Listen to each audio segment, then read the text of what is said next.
Falsey and I were not partners, but we were friends and we liked each other. And then The White Shadow was going to end. That was the last year of The White Shadow. And Grant Tinker, who was an amazing guy,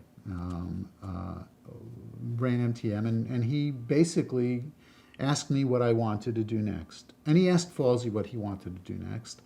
And Falsey was going to write he was going to write a mini-series about Northern Ireland. And he was excited about that. And I, well, to backtrack, when I went to City College and I said I had a roommate, one of my roommate for several years was my best friend who I grew up with, Lance Luria. And Lance, I've known him since he was 10, and he is an extraordinary guy. And anyway, what happened is he went to Staten Island Community College and he went to Bronx Community College. So he didn't even get into City College, and he graduated. And his father had been a cop in the Depression, a Jewish cop, and got to college, CCNY. And Lance graduated, and he didn't know what he wanted to do, and he used to play the guitar and would make stuff, and what he was a karate guy. And anyway, he took an aptitude test or something, and they said, hey, you should be an auto mechanic or something like that. And one day he says to me, he said, I'm gonna become a doctor. I said, really? Okay, what are you gonna do? He goes, well, I'm gonna go to France. I'm gonna take a couple of courses. And he said, I'm gonna go to France. So he went to France,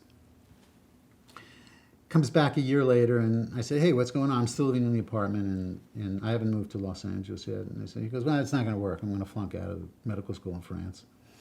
I said, really, why? He said, well, the way medical school in France works is, you just go into a big lecture hall. There's like 1,000 people, and there's a guy who talks, and you don't have to go to the lecture. You can just buy the notes afterwards, and so there's no interaction with anyone. And Lance was a hands-on guy.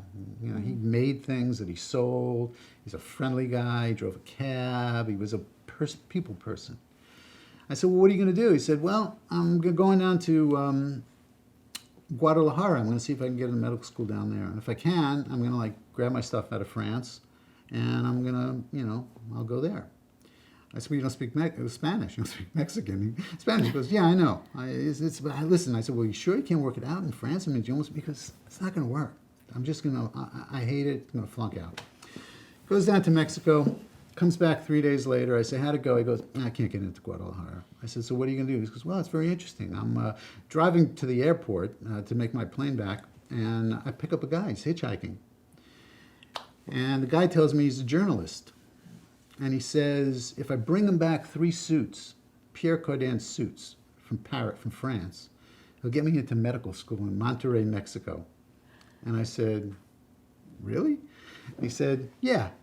I said, what's, he goes, now Monterrey is not an accredited medical school, but he can get me in. I said, it's not an accredited medical school, he's going to get you in. I said, what are you going to do? He said, I'm going to bring him back the suits, and I'm going to go down there and see what happens. I said, you should. It's not going to work in France. Goes to Mexico, gives the guy the suits. The guy gets him into medical school in Monterrey, Mexico. It's unaccredited. He doesn't speak Spanish. He gets a Spanish girlfriend to help him translate the texts. He's there for 2 years. The medical school gets accredited, and he gets into Boston University to finish his medical school. Now, back to coordinating producer, supervising producer, co-executive producer, executive producer. The shingle he hangs in his office is medical degree from Boston University. And that's all anybody gives a shit about, right? Yeah. You don't care what public school I went to. You don't care if I... And then after he goes to Boston, to medical school in Boston, he graduates, he gets to do his residency at the Cleveland Clinic. Cleveland Clinic is one of the top hospitals in the United States. People has all those sheiks from Arabia, when they need open heart surgery, go to the Cleveland Clinic. So Lance and I are still friends. I'm working on The White Shadow. I would talk to him. He said, somebody ought to do a television show about what goes on in a teaching hospital. You would not fucking believe what goes on in this. It's unbelievable. So there's Grant Tinker, said, what do you want to write next? And I said, I'd like to do a television show about a teaching hospital. And he goes, Hill Street in the hospital. Now, Hill Street was not on the air yet. And I go, sure, I don't know what Hill Street is. So I've sold that to Grant Tinker. So I'm supposed to go to do research for like 3 weeks at the Cleveland Clinic with Lance. Falsey's going to go off and write his mini-series on Northern Ireland.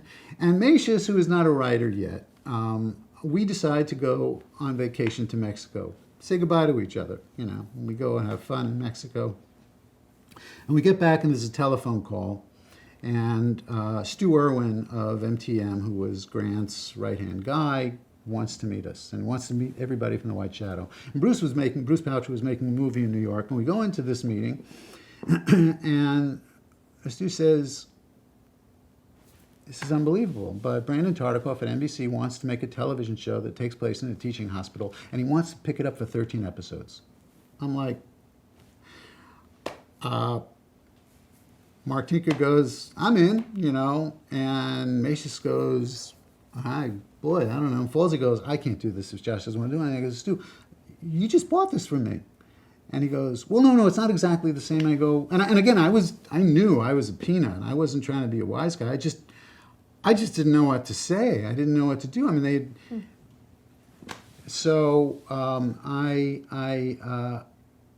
said, I don't even know. I don't know how to respond. This is what you. And then he said, well, you could do the sequel by yourself. I mean, they want to basically do this whole thing. This is great. Anyway, so I walk out of there. I don't know what to do, and I got a call from Grant Tinker, and he was kind of mad at me. And I said, but you bought this. And when did I buy it from you? And I told him when. Anyway, it turned there was a reason why this all happened, and it was good. Nobody had bad intentions, but I didn't know what to say. And Bruce called me from New York and he said, well, what do you want, Josh? And I said, again, I didn't know enough to know what I wanted, you know. But I said, well, I want to create the show. He said, fine, create the show. And I said, and I want to be a producer. And he said, fine, you're a producer. And I was like, okay. And then I went to talk to Mark, and I said, well, okay, I want to be a producer like you. And he goes, well, I'm not working for you. And I go, but I don't want to work for you. So we'll be equals. Shake hands. Grant Tinker's son, I'm going to be equals with him, you know, schmuck that I am. But anyway, it doesn't matter. And so I go to Falls, but they said 13 episodes on the air. And I said, well, hey, John, do you want to work on this show? And he goes, no, thanks. I'd rather do my thing in Northern Ireland. And I go, yeah, but they want 13 episodes. And I said, well, okay, do you want to do it with me? We'll be partners. He goes, absolutely.